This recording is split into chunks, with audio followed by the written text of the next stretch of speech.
Dashur shikues, siç e thënë pak më parë, këtë fundjavë po e fillojmë me një bisedë në studio ku ta kemi rrëfimin e deputetës Sala Jashari nga historia e familjes legjendare deri tek shërbimi për shtetin. Mirëserdhje dashur, shumë kënaqësi të kemi në studio. Faleminderit shumë.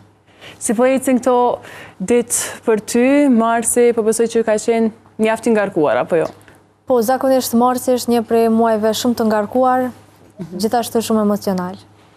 Zakonisht tregove që para se të hynim në bisedë këtu në studio që prej 1 marsit fillojnë gjithë ato aktivitetet që janë më të ngjeshura, po jo vetëm në Kosovë, edhe jashtë saj, apo jo? Po, zakonisht marsi është një rikujtim i të kaluarës, historisë dhe është pikërisht një muaj që na bashkon gjithë familjen Jashari, për shkak që e kemi si një përvjetor që pavarësisht kudo që jemi, gjithë kthehemi në prekaz, që të jemi bashkë me njëri tjetrin, që ta kujtojmë bashk edhe t'jemi bashkë në atë dhimbje. Po, si e përjetoni emocionalisht? Për shkak që e dim që përveç juve si familja Jashari është e gjithë Kosova që viziton ato ditë prekazin, epopeja UÇK-s, gjithçka tjetër, çfarë emocioni ju ngjall juve personalisht? Është një reflektim i krenarisë edhe i gatishmërisë se çfarë do thotë të sakrifikosh për atë dheun. Është një prej kujtimeve më të mira që na e kemi në aspektin e historisë së Kosovës, e sigurisht për familjen është edhe një dhimbje e llojit të veçantë, për shkak që është një numër i madh i gjithë lagjës Jashari, janë 59 dëshmor që kanë jep jetën e vet për atë dheun. Kështu që është një miks i dhimbjes edhe krenarisë njëkohësisht. Një familje që ka dhënë shumë për lirinë e Kosovës, përveç pjesës dhimbjes që e përmende, është edhe ajo pjesa e krenarisë në anën tjetër. Patjetër, është një reflektim se adheu duhet më shumë se vetja. Dhe pikërisht për këtë arsye është një krenari e veçantë dhe është një mishërim i guximit, dashurisë për adheun, dashurisë për tokën, e një reflektim i veçantë për neve dhe gjithë gjeneratat e ardhshme.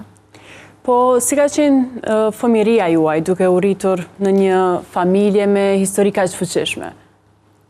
Fëmijëria ime unë gjithmonë e kujtoj që ka qenë thurur me tregime dhe histori, heronjësh e heroinash, që besoj më kanë kalitur në aspektin e personalitetit tim dhe gatishmërisë time gjithashtu për të shërbyer vendit.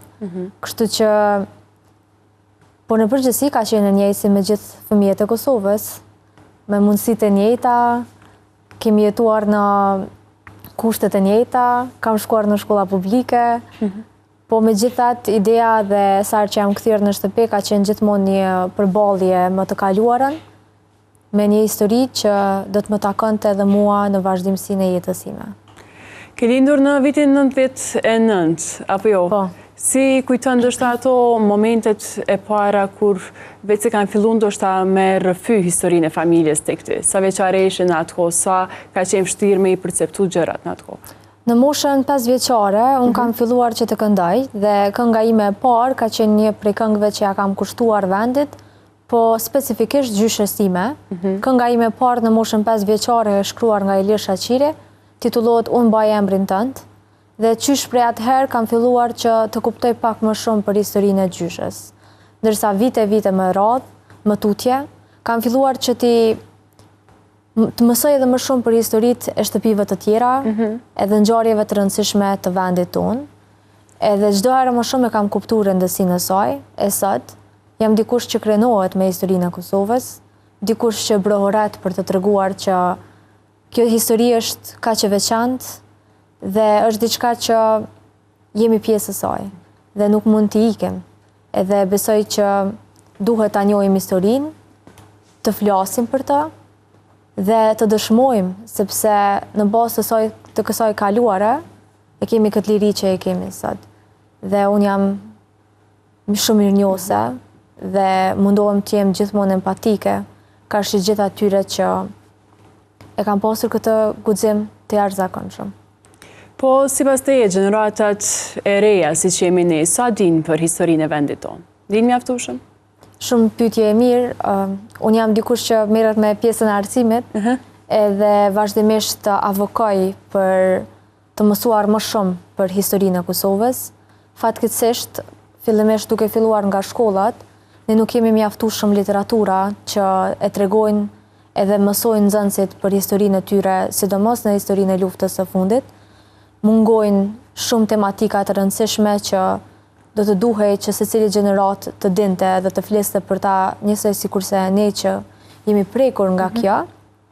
Dhe kjo është një piknisje që e kemi obligim ne si politik bërës, po gjithashtu edhe Ministria e Arsimit, që të mirret në aspektin e formimit edhe krijimit të tematikave të duhura, në atë formë që të jipet një perspektive atë dhe dashurisë edhe nga shkollat, përveç se nga familja.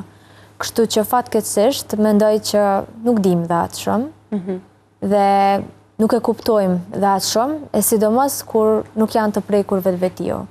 Po nga aspekti një mësimdhënëse, mendoj që jo gjithmonë duhet të pritet që të preket dikush familjarisht, duhet fillojmë të kuptojmë më shumë kur nuk prekemi personalisht nga ngjarje të tilla, dhe në qoftë se analizon nga shtetet të ndryshme të botës, na fillimisht nuk e kena një muze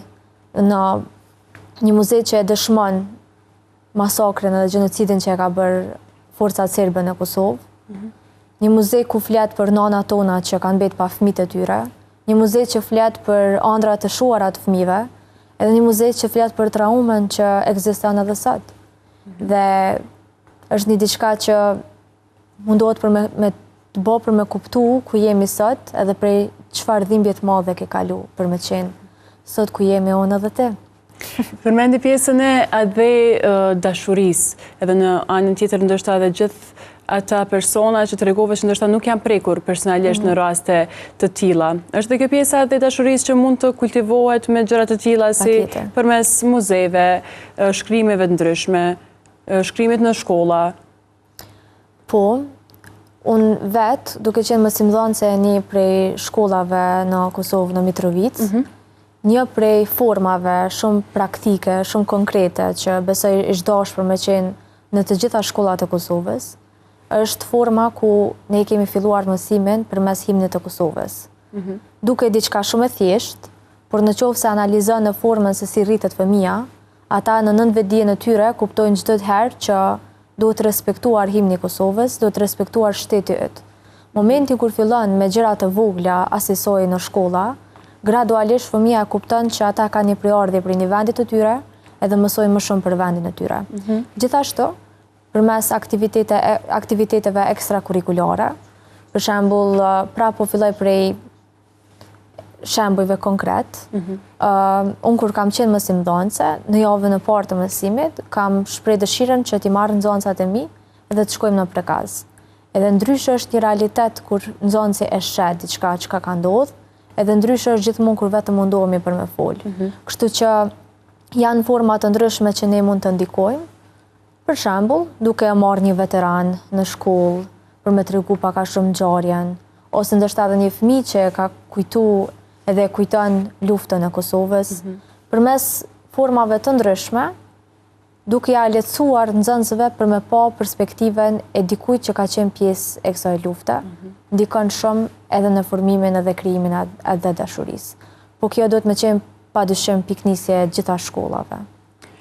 Po në çfarë moshe ke filluar si mësimdhënëse? Okej, tash po më duket në moshën 24 vjeçare? Po, 24 vjeçare. Tregove më herët që kënga jote e parë si 5 vjeçare ishte kushtuar gjyshës, emrin të cilës edhe e bartë sot. Çfarë ndjenje është për juve kjo pjesë? E kam kuptuar që duke qenë sala e dytë në familjen time, kam përgjegjësi, po edhe njëkohësisht ky emër ka ndikuar shumë në formimin tim.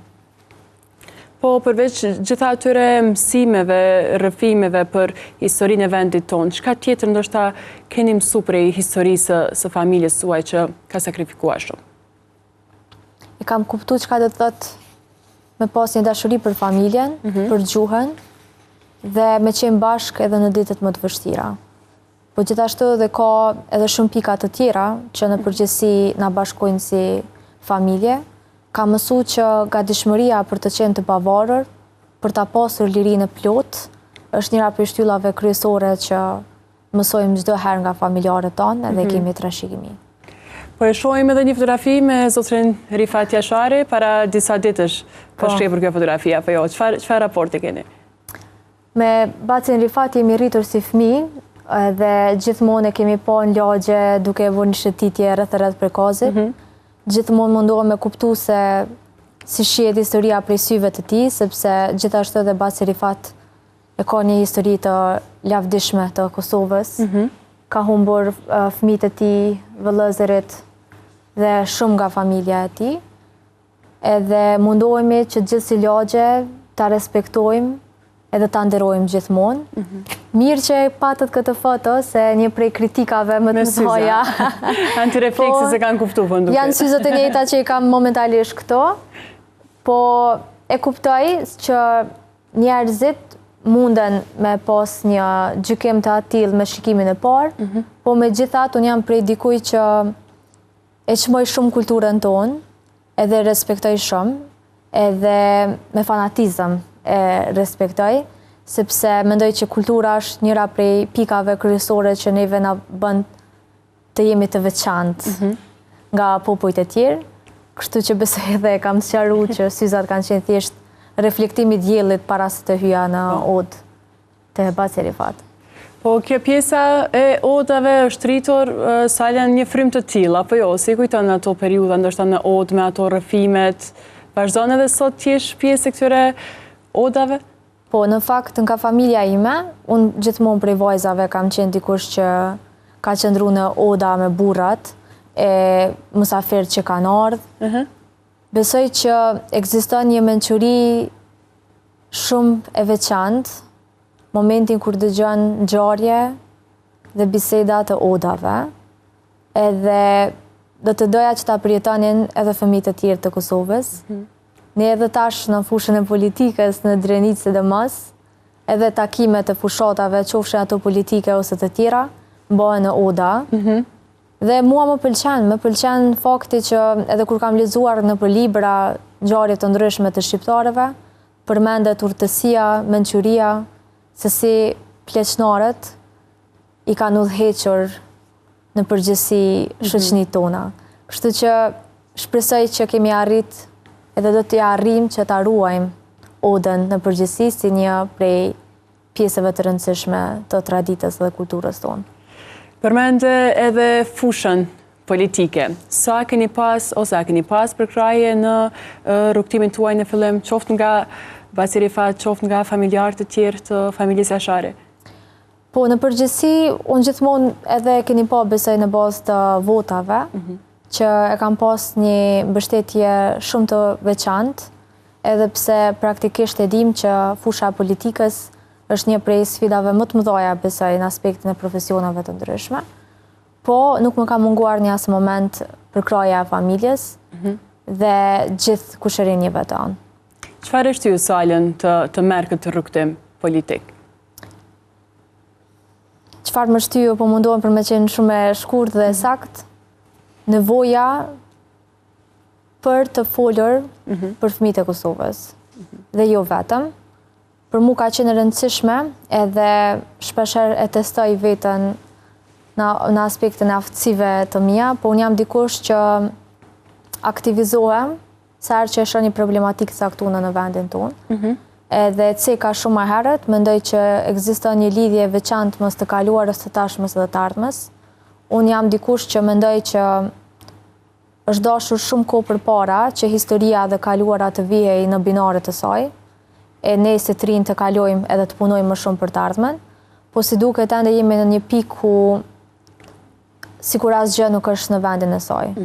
Edhe ende duhet punohet për historinë e Kosovës, të krijohet një muze ku nuk kam nevojë më të flas vetëm unë për historinë e Kosovës, po gjithë mushatarët e mi, edhe më të rinj fillojnë që të mësojnë, të analizojnë, të hulumtojnë edhe më shumë për ta.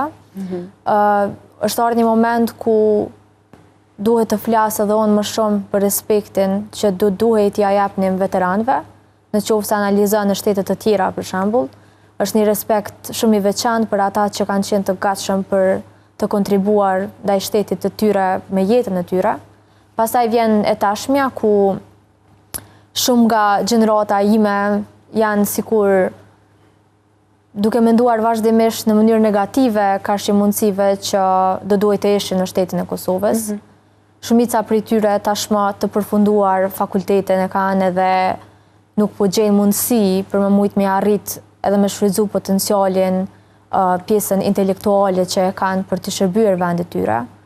Dhe pastaj janë fëmijët e Kosovës ku tash unë edhe ti po e shohim që gjenerata jonë kemi ardhur në një moment ku ne po përballemi me inteligjencën artificiale.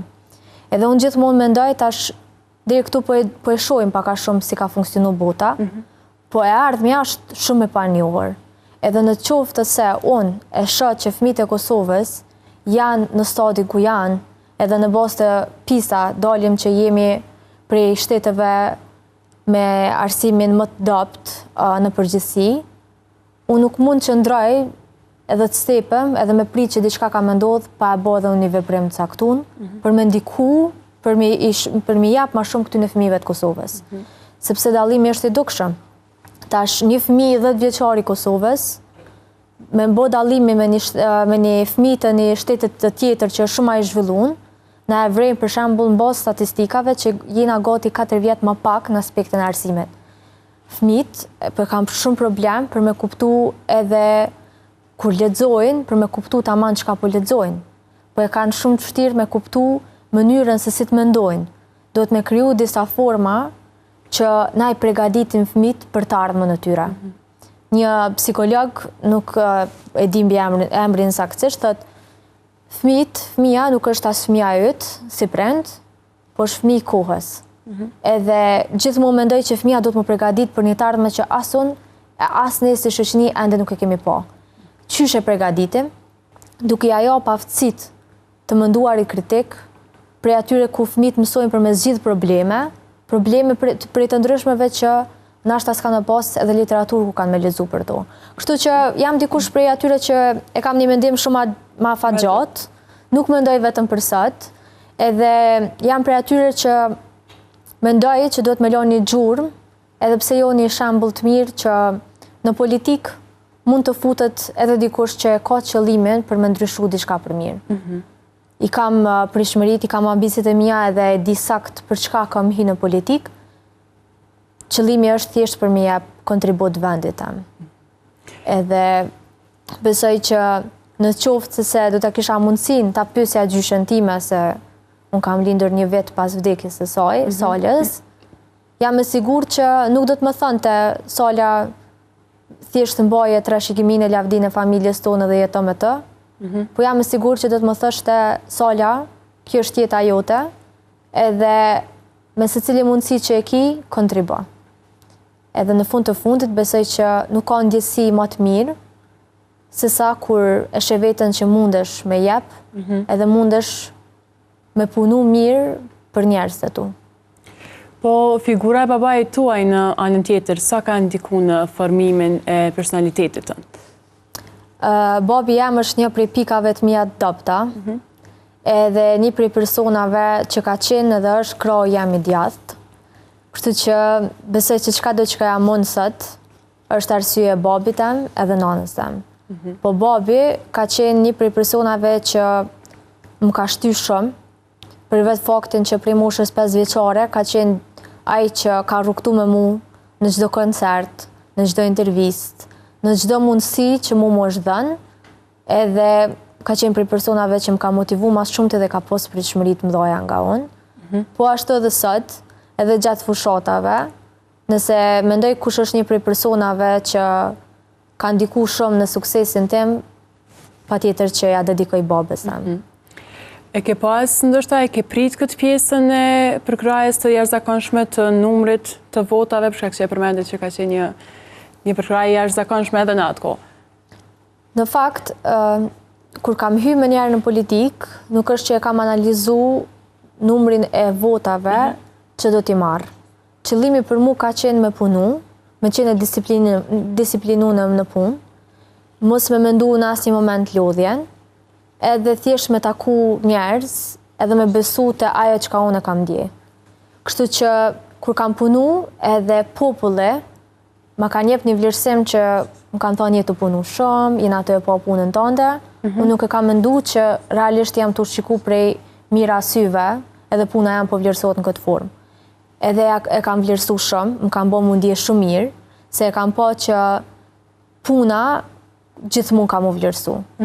Pavarësisht që ty të duket që të bo nashta diçka pak, ose shumë, hiç nuk ka rëndësi, populli nuk ta humb asnjëherë mundin. Edhe momentin kur edhe e kam po numrin, ma në atë moment, kam thonë gjithë këta njerëz se më kanë jap përgjegjësi të madhe. Se unë ma nuk e shoh me numër, e shoh me peshën e besimit. Po përveç gjithë atyre takimeve me njerëz të ndryshëm në teren, çka ke mësuar ti prej tyre? Përveç punës së palodhshme që e ke bërë për ta. Çka kam mësuar prej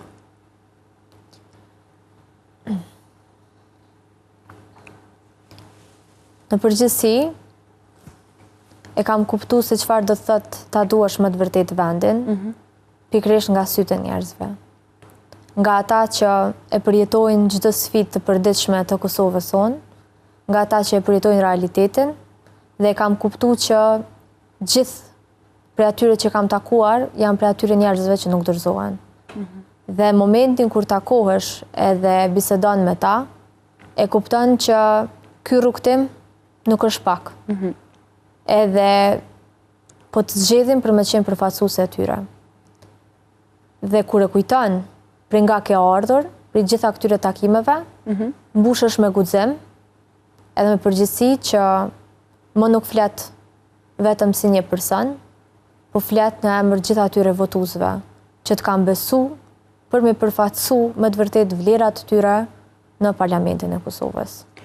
Po subjekti politik si një vajzë e re me ambicie, misione të shumta, si u priti?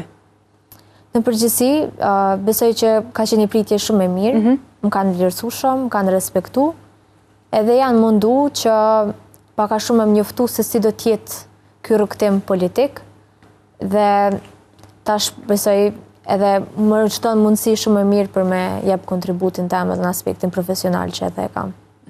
Po ka qenë vështirë për ty me definu përgjedhjen e subjektit politik? Jo, nuk ka qenë vështirë. Nuk ka qenë në vështirë, edhe kjo tregohet veç prej faktit që unë kam vlerësu shumë rezultatet të mëdha që i ka ja Partia Demokratike e Kosovës, edhe njëkohësisht për vetë faktin që vije si një transformim dhe vije nga ushtria shqiptare e Kosovës, kanë qenë lider të OÇK-s pjesë e partisë, ka qenë një prej partive që unë e kam po vetën me vlerat të tyre. Dhe kjo ka qenë një prej arsyeve kryesore pse unë jam bashkangjit në PDK. Kanë qenë ato tregove që pritja ka qenë shumë e mirë, paka shumë të kanë përgatitur se çka po ju pret themi në të ardhmen e afërt. Janë komentuar shumë edhe pjesa e seancave të dështuara në atë kohë, ku e kemi pa Salin që shumë shpesh ka reagu, qoftë ndaj zotërit Dehari aty në Kuvend, apo ndaj personave të tjerë. Sa ka qenë vështirë për ty me ngritë zërin ato fillime? Unë jam një për personave që jam shumë e përgjegjshme, karshi veprimeve të mia. Mundohuna gjithmonë për me analizu 2-3 herë përpara se me marrë një veprim. Prej fillimit e kam lexu gjitha rregullat dhe formën që ne duhet të veprojmë karshi kushtetutës edhe rregullave të Kuvendit të Kosovës. Si deputet jam e re në legjislaturën e 9, jam njoftu me mundësitë e mia. Unë kam qenë aty si dikush që e ndihmon zotëri Dehari në këtë rast, si kryesuesi në Kuvendit, në qoftë se ai ka një mundësi, gjithmonë duke u bazuar për shkak moshës, në qoftë se ai ka ndonjë nevojë për t'i ndihmuar ose asistuar gjatë kryesimit të Kuvendit. Edhe e kom analizu në gjitha format se çfarë mundet Sala me bëj edhe në këtë aspektin e bllokadës, edhe në bazë të rregullave, mu nuk mosh me leju asnjë gjë.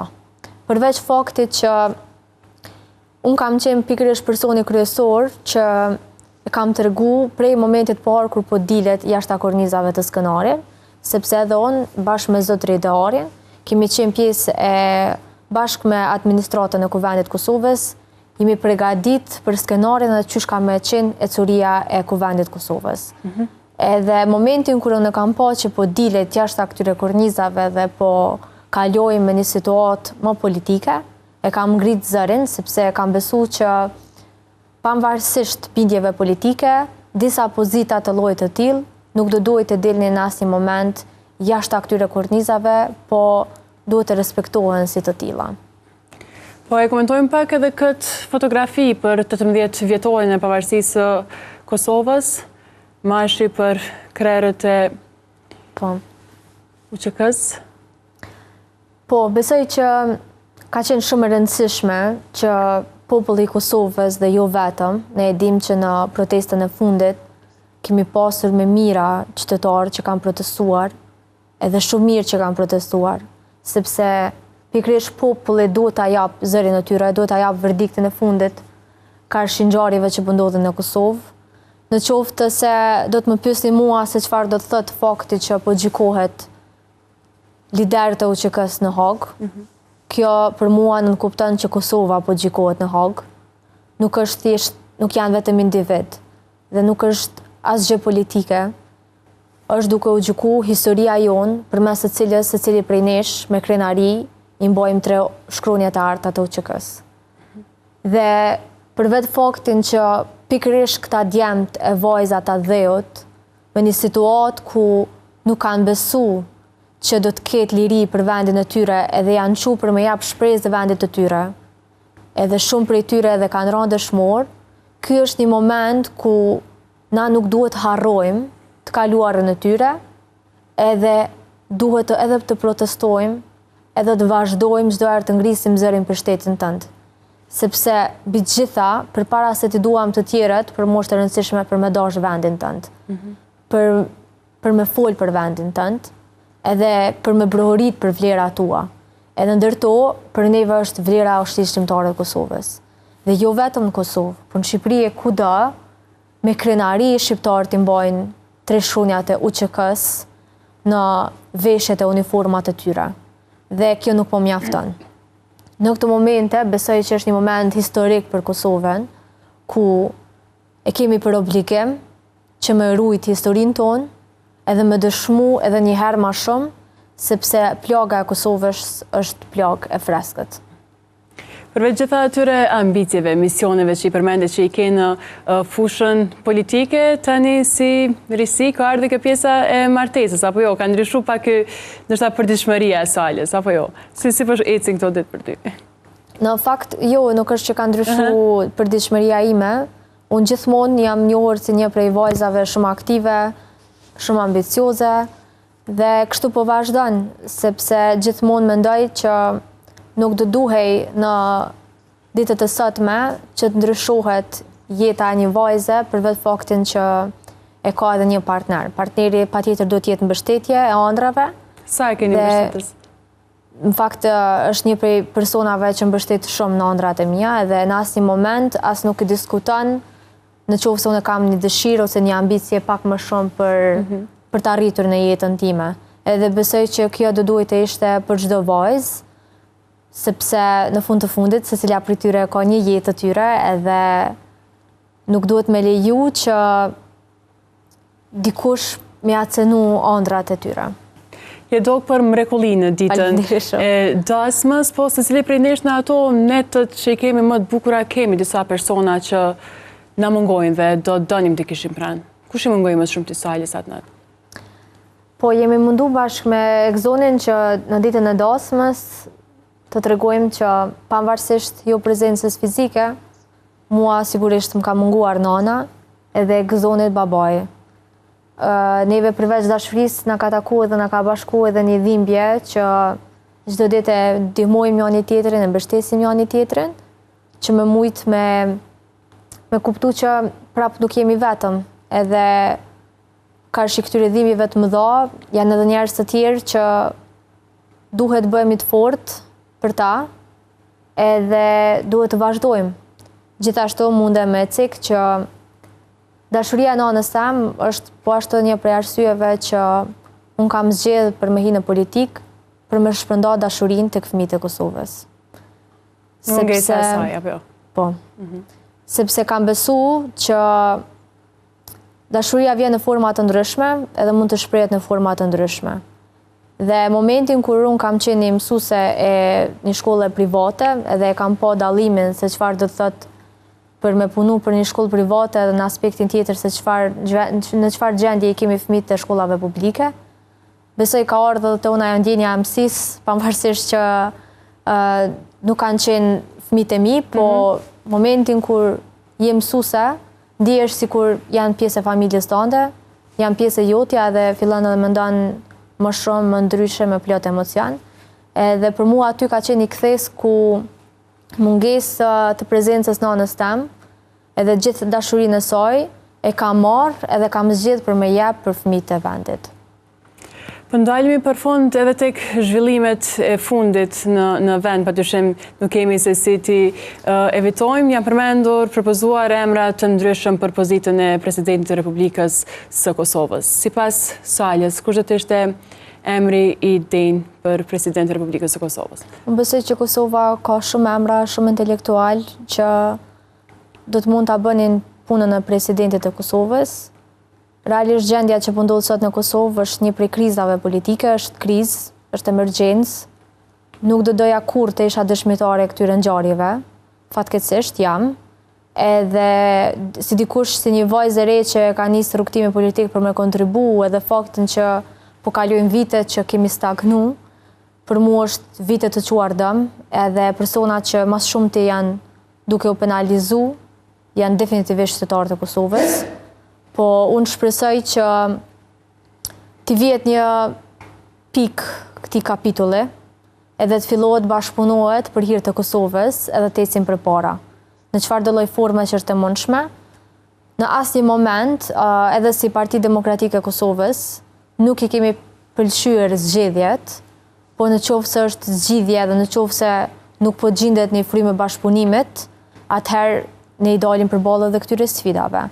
Po në qoftë se e shoh pikpamjen time është kështu, edhe në bazë të kaluarës të historisë politike, gjithmonë partia që e ka fuqinë më të madhe, ka dalë të parat prej zgjedhjeve, e kanë obligim për me gjetë zgjidhje kafshë situatave të ndryshme. Edhe për vetë faktin që asnjëherë më parë në politikën e Kosovës, një parti nuk e ka pasur fuqinë e madhe siç e ka sot, me 57 deputet, plus ata që janë pjesë të qeverisë. Vetëvendosje e ka pasur obligim për me gjetë një zgjidhje. Edhe unë nuk e kam kuptuar se pse do duhet të prihej besa e Albin Kurtit ndaj Vjosa Osmanit. Ka menduar që me vetë faktin e gatishmërisë të LDK-s për me votu Vjosa Osmanin si presidente, do të i kalohet edhe kjo ide e krizës. Dhe në fund të fundit, kur erdhëm në përfundim që as nuk u vë Vjosa Osmani në pikpyetje që të votohej, në atë moment, unë e kam kuptu që e kaluara shpeshherë tregon që nëse dikuj nuk mundesh mi zë besë, ka me vazhdu paka shumë e njëjta. Sepse gjithë e kanë ditë raportin e Vjosa Osmanit me zotëri Kurtin. Sigurisht, mu nuk ka pëlqyer edhe nuk më pëlqen kjo çka po ndodh për Kosovën. Edhe po shpresoj që reflektojnë sepse nuk kanë kohë qytetarët e Kosovës me prit derisa udhëheqës politik të binden për një diçka që nuk është e mirë për vendin e tyre. Edhe unë gjithmonë edhe kam thënë edhe kam e vazhdu me thënë që pavarësisht bindjeve politike, unë jam shumë okej në qoftë se brenda një familje ekzistojnë bindje politike të ndryshme. Sepse jemi me një kohë ku secili jemi të lirë për me mendu në mënyrë ndryshme, me mendu në mënyrë kritike. Por, kur vihet në pikpyetje shteti jot, edhe kur e sheh çfarë po ndodh sot në botë, në luftrat e fundit që po ndodhen, unë mendoj që nuk e kemi komoditetin për me vendos se qysh ose ndryshe. Për vetë faktin që LDK-ja është shpreh e gatshme për me jap votat për Vjosa Osmanin, nuk e kam kuptu pse do duhet vazhdonte kjo gjendje siç është sot. Po Sala ka një emër konkret për Presidentin e Republikës së Kosovës? Jo, unë besoj që emrat vijnë nga udhëheqës politik, ata e dinë më mirë, sidomos në këtë periudhë. Momentin kur besoj që unë do ta kem mundësinë që të kem më shumë ndoshta vendimarrje, edhe do t'a japja një emër, po momentalisht besoj që ata analizojnë dhe vlerësojnë më mirë. E dashur, ishte me të vërtet shumë kënaqësi që të kishim sot në studion e fundjavës. Faleminderit shumë për kohën dhe për gjithçka që ndave me ne. Faleminderit shumë juve.